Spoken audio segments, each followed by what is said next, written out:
네, 오늘 시그널픽에서는 고동진 국민의힘 의원 모시고 자세한 얘기 나누겠습니다. 어서 오세요. 반갑습니다. 네, 오랜만에 모셨습니다. 예.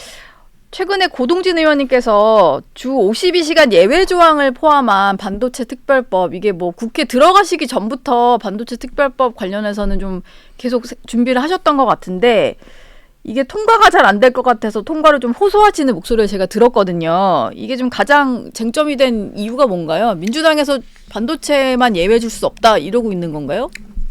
뭐 꼭 예외를 줄 수 없다 이게 아니라 네. 뭐 다른 산업의 이제 파급 효과라든가 이런 거 이제 걱정의 목소리가 있고 반도체 특별법이 사실은 뭐 최근에 이제 주 52시간 예외 조항이 좀 많이 언론에 이슈화가 됐는데 그것 말고도 뭐 특별보조금 지급 문제라든가 예. 뭐 이런 것까지 좀 펜딩이 좀 돼 있는 그런 상태죠. 그러니까 지금 반도체 특별법에 이제 주 52시간 예외 조항을 집어넣은 이유 중에 하나가 이게 반도체 최근에 이제 AI를 우리가 많이 이야기하지 않습니까? 예. 그 AI 기술은 그 AI의 그 알고리즘, 그 다음에 빅데이터, 그 다음에 컴퓨팅 파워, 네. 이 세 가지가 항상 톱니바퀴처럼 이게 맞물려서 돌아가는 겁니다. 네. 그러니까 빅데이터 없이는 AI 기술은 없는 거고 또 그에 강력하게 그 하드웨어적으로 컴퓨팅 파워가 지원을 하지 않으면은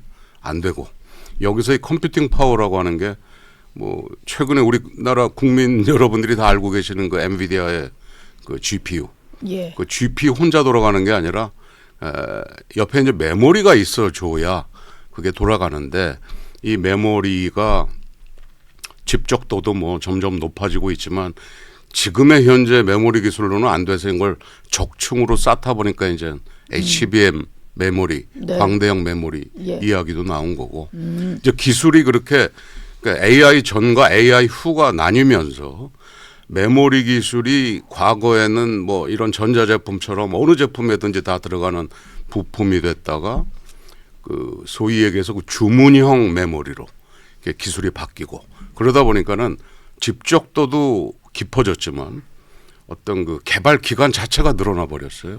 과거 2017년에 뭐 한 1.7년에서 한 2년 걸리던 게 지금 네. 이제 3년 이상이 걸리는 네. 개발 환경 자체가 바뀐 건데 이 집적도의 예를 들면 여의도 그 63 빌딩이 250m인데 이 두 개 층 반, 그러니까 한 650m 정도 되는 그 안에 들어가는 그 설계도가 아기의 그 손톱 안으로 들어간다. 집적도가 이제 그 정도로 복잡해졌거든요. 예. 그러니까 개발 기간 자체가 늘어난 것이 어떻게 보면 이제 산업 현장에서 굉장히 어려움을 겪고 있는 거고 지금의 어떤 그 근로기준법 자체가 뭐 53년도 만들어진 거를 2019년도에 좀 일부 개정하고 2020년, 2021년 뭐 이렇게 각각 개정을 했는데 뭐 그 당시 산업 구조 때문에 만들어진 또 개정한 그런 법들이 예. 사실 뭐 AI를 그 당시만 해도 우리나라에 어느 누구고 이렇게 국회에서 그것까지 감안을 해서 만들 수는 없었다라고 생각을 그렇죠. 해요. 예. 지금이라도 네. 우리가 이제 모든 것을 알고 있기 때문에 뭐 우리나라 대한민국에서는 AI 기술이 2016년 그 알파고가 이세돌 9단을 이겼을 때 뭐 온 국민이 이게 AI가 뭐냐 다 알게 되셨고 네. 그 이후에 2022년에 그 오픈 AI가 챗GPT 나오면서 어떤 그 반도체 기술의 어떤 그 중요도, 집적도 이게 높아지면서 개발 기간 자체가 늘어났기 때문에 이 부분에 대해서 좀 더 우리 그 산업계에서 우리 국회가 좀 더 유연하게 대처를 해주는 것이 우리나라 반도체 산업의 미래를 위해서 필요하다라고 생각을 합니다. 저는 의원님이 하신 얘기 중에 미국과 대만, 일본 이게 뭐 반도체로 해서 우리나라의 어떤 경쟁 국가라고 볼 수 있을 텐데 그렇죠. 미국과 대만, 일본 등이 반도체 만들고 있을 때 우리나라는 강제로 퇴근시키고 있다. 이게 좀 국민들이 들으시기에는 와닿는 말이 아니었을까 싶어요. 이것 때문에 지금 이 법안이 반드시 좀 통과되어야 한다는 말씀이시잖아요. 예, 그렇습니다. 지금 뭐 제가 요새도 그 미국의 엔비디아에서 근무하는 엔지니어라든가 뭐 네. 구글에서 근무하는 엔지니어라든가 뭐 이렇게 그쪽 현실을 좀 파악을 해보기 위해서 확인을 해보면 그 미국 같은 경우에는 소위 얘기해서 그 고소득자에 대한 화이트 콜러 익셈션이라고 하는 어떤 그 소위 해서 연봉 한 10만 불 이상 이제 그런 사람들에 대해서는 그런 어떤 뭐 주 52시간이라든가 이런 제도 자체가 아예 적용이 안 됩니다. 네. 뭐 그만한 또 보수를 또 지급을 하고 예. 또 일본 같은 경우에는 2019년도 고도기술 인력에 대한 그 어떤 주 뭐 40시간, 52시간 이런 근무 제약을 두지 않고 네. 일을 하고 있고 뭐 대만도 우리하고 비슷한 그런 근무 제도를 가지고 있지만 사실은 국가적으로 그걸 지원을 해주고 있고 뭐 중국은 더 이상 말할 필요도 없고요. 그러니까 이 외국 이 반도체는 글로벌 경쟁하는 그러한 제품인데 어떤 그 외국 기업하고 그 형평성이라든가 이런 동일한 선상에서 우리가 경쟁을 하게 해줘야지 않는가. 네. 저는 그렇게 강하게 생각을 하고 있습니다. 지금 이제 의원님 말씀하시는 중에 저희가 만든 이제 그래픽이 조금 흘렀을 텐데 저게 네. 그거예요. 민주당에서는 주 52시간 예외 조항을 포함한 반도체 특별법이 통과가 되지 않더라도 지금 근로기준법상에 저런 식으로 선택적 근로시간제 그리고 뭐 탄력적 근로시간제 아니면 특별 연장 근로 뭐 이런 여러 가지 규정이 있기 때문에 이걸 활용하면 된다. 제가 저 표를 이렇게 띄워주셨으니까 예. 짧게 설명을 하면 네. 선택적 근로시간제라고 하는 거는 그러니까 3개월 주 52시간을 평균적으로 근무한다. 근데 내일 예를 들어서 아침 8시에 무슨 긴급 회의가 있으면 예. 오늘 내가 9시에 그냥 퇴근을 해야 돼요. 그렇기 때문에 11시간 휴식을 보장해 주는 거.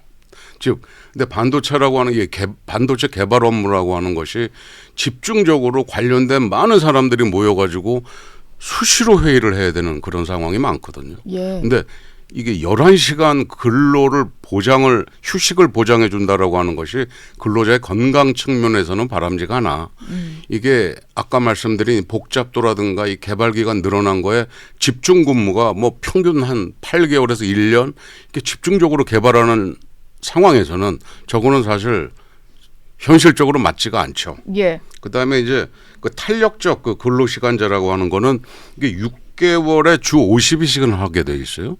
근데 6개월 동안. 6개월에. 근데 네. 이게 문제가 무슨 제약이 있냐면 단 사전에 주 단위 근로 시간을 전부 정해놔야 돼요. 아, 그럼 6개월 후에 벌어질 것까지 예측해서 근로시간 짜야 돼요? 그러니까 이게 연구 개발에는 맞지가 않는 거죠. 네. 6개월 뒤 이걸 어떻게 주 단위로 근무 시간을 정합니까? 이거는 네. 예를 들어서 제조나 생산 공정, 예를 들어 가지고 무슨 그 계절형 제품들, 예를 들어서 내년도 에어컨 수요가 여름에 많을 것 같으니 예를 들어서 뭐 12월부터 이거를 생산을 시작한다든가 뭐 1월부터 생산을 시작한다든가 이런 쪽에는 현실적으로 맞을는지 몰라도 네. R&D 쪽에는 사실은 맞지 않는 안 그런 맞군요. 예. 그다음에 이제 재량 근로자라고 하는 건 말 그대로 노사 합의에 의해서 그 근로 시간을 재량적으로 위임을 하는 겁니다. 네. 어떻게 보면 요 자구 자체는 굉장히 맞는 말인데 이게 관리자가 구체적으로 업무를 지시할 수 없다라고 하는 또 조항이 들어가 있어요. 그러니까 이 제도는 2019년도에 그 일본의 어떤 금융산업을 벤치마킹 해가지고 만든 건데 금융투자 분석하는 쪽 이런 쪽으로 해서 이제 만든 거예요. 네. 그러다 보니까는 이 사실 금융투자 분석하는 쪽에는 어떤 뭐 상사 지시나 이런 게 아니라 자기가 이제 일을 하는 거 아니겠습니까? 그러니까 이게 반도체 개발 업무하고는 적용하기가 상당히 좀 쉽지가 않죠. 네. 반도체 업의 특성상 어떤 그 관리자가 이 개발을 어떻게 구체적으로 지시할 수 없다라고 하는 거는 현실적으로 맞지가 않고요. 그다음에 특별 연장 근무 이게 최대 3개월 한도로 한 번 연장해서 6개월까지 주 64시간. 예. 그런데 이게 아까도 말씀드렸다시피 집중 개발이라고 하는 게 반도체가 뭐 1년이 넘어가고 1.5년이 넘어가고 그러니까 6개월을 올해 내가 다 소진을 했어. 그럼 그다음부터는 그게 적용이 안 되는 거예요. 그러니까 지금 이 반도체 개발이라고 하는 거는 아까 뭐 다른 나라 예도 말씀을 드렸지만 지금 반도체 개발은 AI 기술의 등장 이후에 전후로 상황이 너무 많이 바뀌었습니다. 네. 그래서 이 부분에 대해서는 제도적으로 법적으로 좀 예외적으로 우리가 적용을 할 필요가 있겠다라고 해서 제가 뭐 언론에서도 많이 좀 이야기를 하고 좀 호소 아닌 호소를 좀 했던 거죠. 지금 뭐 반도체 업계에서는 30분만 더 연구하면 되는 상황인데 근로시간 때문에 장비가 꺼져서 다음 날에 2시간 동안 장비를 다시 세팅해야 된다 뭐 이런 말까지 좀 나온다고 그게 하는데 현실적으로 나오는 얘기입니다. 예, 예를 들어서 그럼 지금 일찍 아까 퇴근을 해야 되고 그럼 아까 저희가 이제 계속 좀 효과지 만들어서 설명했던 저 지금 현행 근로기준법상으로는 안 되고 예외 조항 넣어야 된다. 이걸로 이제 근로시간만 좀 해결이 된다면 반도체 업계에 약간 당장 급한 불은 좀 끌 수 있다 이렇게 그러니까 보시나요? 지금 저거를 모든 근로자에다가 적용을 하자라고 하면 예. 민주당에서도 아마 받아들이기가 쉽지가 않을 겁니다. 네. 그 노동계에서 많이 반발을 할 수가 있고 그렇죠. 지금 반도체 특별법의 주 52시간 예외 조항은 아까 말씀드린 설계 인력, 연구개발 인력 그게 아마 각 회사별로 보면 뭐 조금 차이는 있겠지만 10%가 사실 넘지 않습니다. 그러니까 연봉도 높은 사람들. 네. 근데 그런 사람들에 한해서 예외적으로 적용을 해보자. 미국이나 일본처럼. 그리고 그런 사람들에게도 건강과 어떤 충분한 보상 이런 것을 개인과 회사와 합의에 의해서 결정을 할 수 있는 그런 내용도 반도체 특별법에 네. 주 52시간 예외 조항으로 넣어놓은 겁니다. 모든 인력을 대상으로 하자는 건 아닙니다. 뭐 반도체 인력 중에도 특별한 직군에 한해서만 설계, 연구개발 예. 인력들 한 10%가 안 될 거예요. 이게 근데 지금 상황을 제가 정확히는 몰라서 그런데 민주당에서 좀 난색을 표하고 있는 상황인 것 같고 그럼 올해 안에 이게 법이 통과되기는 좀 쉽지 않은 그런 상황일까요? 뭐 쉽지는 않지만 다음 주 9일 날 산자위 그 법사 소위를 한 번 또 열기로 했고 네. 그때 못 다룬 어떤 그 것도 있고 또 요게 반도체 특별법을 또 우리가 언급할 수 있을는지 모르겠는데 뭐 트라이를 계속 해보고 그게 안 되면 양당 간사 합의를 통해서 또 한 번 법사 소위를 열어야 될 그럴 상황입니다. 그래서 저는 사실 연내에 이걸 통과를 위해서 최선을 일단 다하고 있고요. 그럼 민주당에서도 사실은 최근에 이제 11월 10일 날 이재명 대표께서 그 한국 경영자 총협회를 방문을 해서 예. 이 노동 시간을 일률적으로 정해놨더니 집중적 연구 개발이 필요한 영역은 효율성이 떨어지고 노동자들에게도 불리하다 이 주장이 있는데 실제로도 그런 것 같다. 뭐 이렇게 이재명 대표가 언급을 한번 하신 적이 있고. 아 일괄적으로 주 52시간 적용하는 거에 대한 문제를 이재명 대표도 알고 있나 보네요. 아, 예, 알고 있어요. 예. 그래서 경영자 총협회를 방문한 자리에서 그런 얘기가 거론됐고 네. 11월 20일에도 예. 주 52시간 적용을 완화해야 된다 말을 여러 곳에서 한다. 저도 엄격하게 제한해서 추가 허용할 필요가 있다라고 생각한다라고 하는 그 말씀을 하셨는데 뭐 당 대표께서도 이러한 사안을 언급을 했고 그다음에 그 우리 산자위에 계신 어떤 민주당 의원님들의 이야기를 들어보면 네. 이게 산자위는 특히 그 여야 어떤 그의 갈림보다 어떤 진짜 대한민국의 산업 발전을 통해서 국가 경쟁력 향상이라고 하는데 모든 포커스가 맞춰져 있어요. 그래서 당 대표 지도부에서도 어떤 이런 어떤 변화가 있기 때문에 민주당 의원님들께서도 또 이 반도체 공부라든가 이런 거 굉장히 많이 하고 계십니다. 그래서 김성환 의원님 같은 분들도 잠깐 만나는데 어디 대학 교수님 초대해서 이렇게 또 배웠다 이런 말씀도 해주시고 나름 그 모르고 계시는 상황이 아니기 때문에 네. 이번 기회를 통해서 오늘 저도 뭐 자세하게 말씀을 드렸지만 좀 전향적으로 방향이 나오지 않을까 저는 조심스럽게 기대를 하고 있습니다. 이재명 대표 발언의 어떤 그 근거를 다 모아놓으셔가지고 여차하면 이것도 다시 한번 이렇게 어디 회의에선가 이제 말씀을 하실 것 같은데. 아 이게 굉장히 사실은 다 적어 놓으셨네요. 지도부의 예. 그 어떤 발언이라든가 그 코멘트가 사실은 굉장히 중요하죠. 당의 방향성 잡는데. 당의 방향성을 또 중요하죠. 가져가는 거고 예. 뭐 이재명 대표께서 반도체라고는 구체적으로는 언급을 안 했지만 네.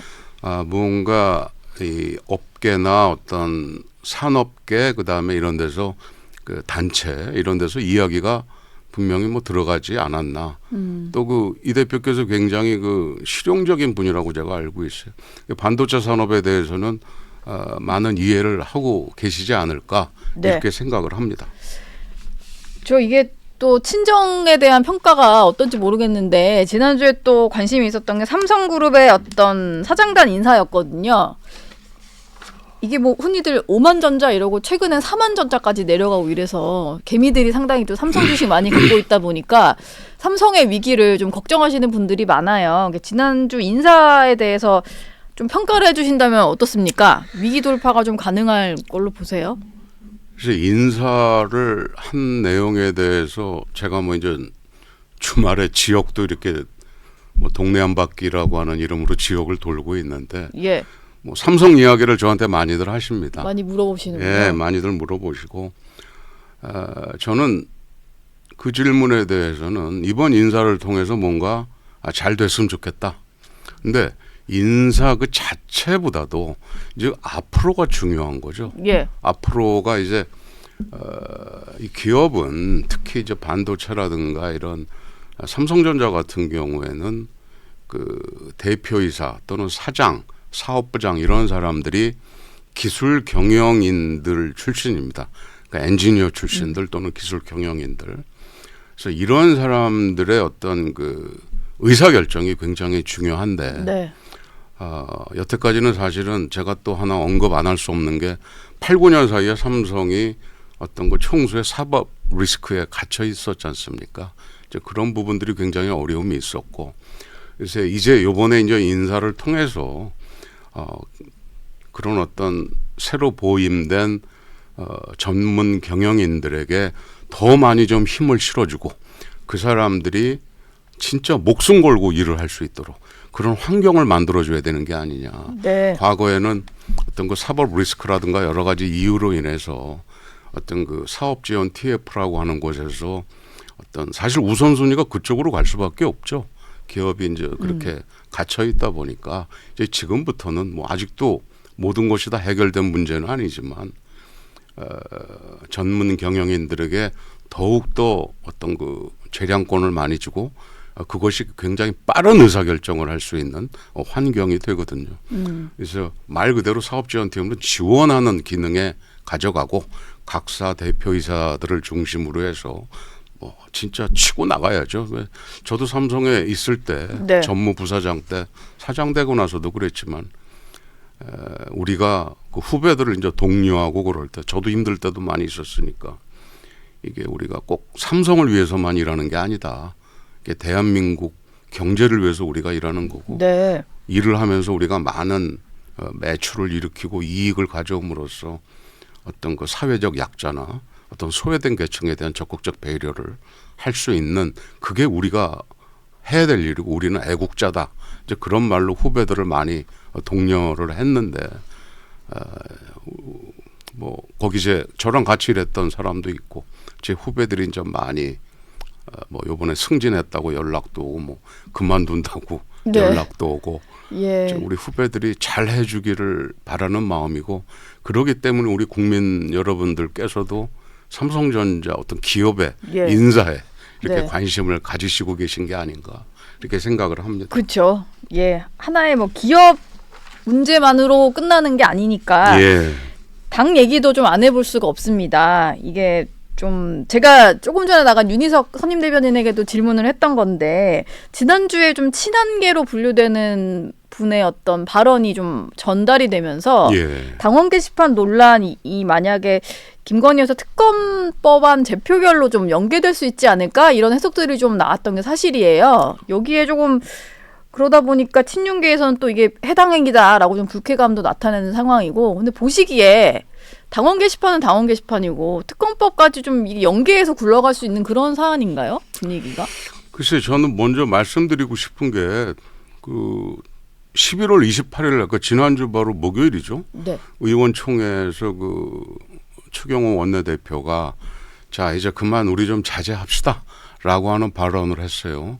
그래서 그 저는 좀 뭐 초선 의원이다 보니까 가능하면 좀 이제 앞자리에 좀 앉는 편인데 그때 뭐 모든 의원들이 뭐 적극적으로 전부 다 이구동성으로 얘기한 목소리는 못 들었지만 상당수 의원들이 좀 그렇게 하자. 자제해야 된다. 예, 좀 잘 절제해야 된다. 근데 제가 사실 하루 전날 제가 이 정치권에 들어와서 처음으로 휴대폰 한 화면 2개 반 정도 넘어가는 장문의 글을 한번 썼습니다. 의원님들 단체 대화방에 올리신 글이요. 108명 단체 대화방에 네. 한기호 의원님께서 이제 그 전날 우리가 좀 단일 대우로 가야 되지 않나. 네. 그래서 거기에 제가 이제 공감을 표시했고 나도 너무 답답하다. 좀 우리 자제합시다. 뭐 이런 딱 한 줄 썼는데 우리 고동진 의원님 얘기대로 좀 그렇게 하자라고 그 다음 날 또 아침에 쓰셔서 거기에 좀 용기를 얻어가지고 좀 장문을 썼어요. 저는 이 이야기하고 맞는 건지 모르겠는데 11월 5일 날 그 중앙일보에 고현권 아마 편집부 사장님이실 거예요. 그 네. 칼럼을 보고 네. 이 보수의 가치가 뭐냐. 그러니까 배려, 포용이고 책임과 헌신이고 그다음에 겸손과 절제를 얘기를 했어요. 이 겸손과 절제라고 하는 이 말이 저한테 굉장히 가슴에 와 닿고 네. 지금은 바로 우리가 좀 절제를 해야 될 시기가 아닌가라고 하는 글을 이제 제가 올렸던 거고 뭐 제 글을 읽고 그러시진 않았겠지만 뭐 당 지도부에서도 우리가 이제는 그만 좀 자제를 하자라고 하는 그런 표현이 나왔었고 당 게시판하고 이게 뭐 특검하고 이렇게 뭐 연결이 된다라고 저는 사실 그렇게는 생각을 하지는 않는데 사실은 이제 우리 대통령님께서 기자회견 이후에 한동훈 대표가 보여준 내용도 이게 뭐 하루 이틀 있다가 우리 이렇게 가자 그러고 우리 대통령실을 응원을 하고 같은 단일 대우로 움직이는 모습을 보여줬지 않습니까? 근데 그 이후에 저 같은 이 초짜 정치인도 좀 실망스러웠던 게 방송에 나가는 기자분들이 있는 자리에서 그 최고위원회 어떤 그 약간 불미스러운 일이 있었지 않습니까? 네. 저는 그거는 아닌 것 같아요. 그래서 아마 많은 꼭 누구를 뭐 지원하고 이러는 사람들을 떠나서 어떤 국민의힘 108명 국회의원들 중에 아마 많은 분들이 실망을 하지 않았을까 좀 공분을 하게 되고 이제 그러한 분위기가 좀 조성된 거 아닌가.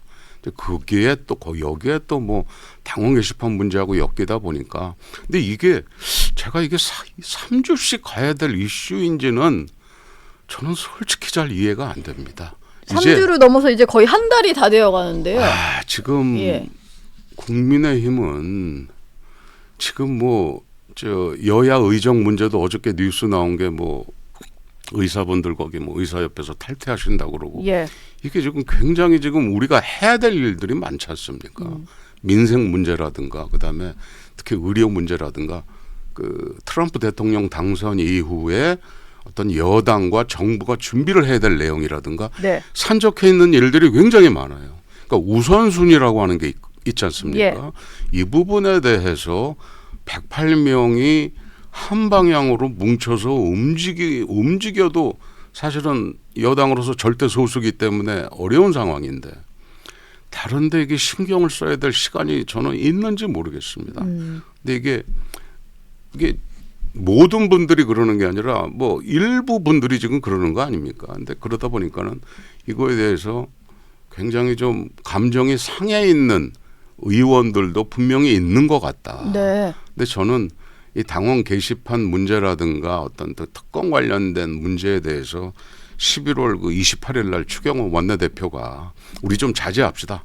그리고 특히 이제 공개석상에서 발언을 자제하자. 이건 저도 충분히 공감을 하고 그러기 때문에 저 또한 이게 지금 공개 발언이 이지 않습니까? 요 정도에서 저도 그치는 게 맞지 않는가 상당히 이렇게 생각을 합니다. 조심을 하시고 계십니다. 마지막 질문 하나만 짧게 드릴게요. 근데 이게 당의 인재영입 위원장이시긴 한데 또 이게 당무감사를 또 계획하고 이런 것도 사무총장 권한이니까 어느 정도 공유가 된지 모르겠습니다만 오늘 조간 보도를 보면 한동훈 대표 체제 들어서서 내년 초에 당무감사가 좀 진행될 것 같다 이런 보도가 있더라고요. 이게 아마 새 인물을 조금 바꾸 교체해서 넣는 그런 작업이 되지 않을까 싶은데 이거에 대해서 얘기를 좀 들으신 게 있으신가요? 저는 뭐 당무감사라고 하는 거는 매년 말에 그 하는 네. 정례적인 거고 네.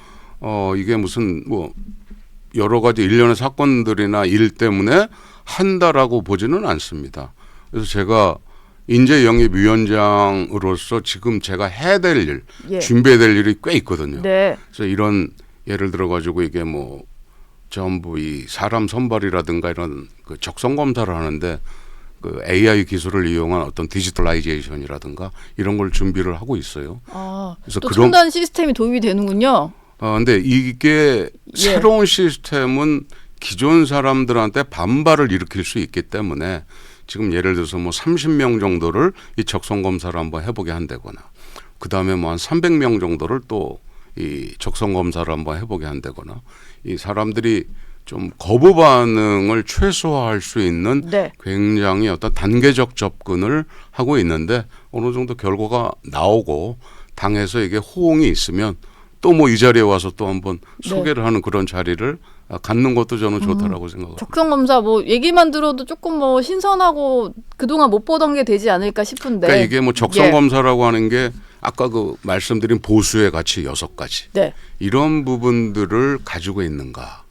그리고 어떤 국민의힘의 어떤 뭐 당직자가 됐든 어떤 뭐 지방선거에 나가는 분들이든 아니면 사무처에서 근무하는 분들이든 최소한의 어떤 그분의 어떤 그 적성 이런 거를 보는 어떤 걸 준비를 하고 있어요. 그래서 이런 부분들이 근데 사실 이게 무슨 적성 검사라고 하더라도 이게 사람들은 테스트로 받아들이기 때문에 일단 뭐 거부 반응이 있을 수 있어요. 그래서 당직자하고 여의도 연구소에 계신 분들 한 30명 정도 한 일주일 안에 그분들 대상으로 먼저 한번 시범적으로 한번 테스트를 한번 하는 그런 시간도 가져보고 그 결과를 보고 또 확대를 한다든가 차분히 준비를 좀 하고 있습니다.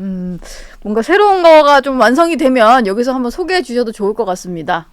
그렇게 하겠습니다. 네, 고동진 의원과는 여기서 인사 나누겠습니다. 고맙습니다. 고맙습니다.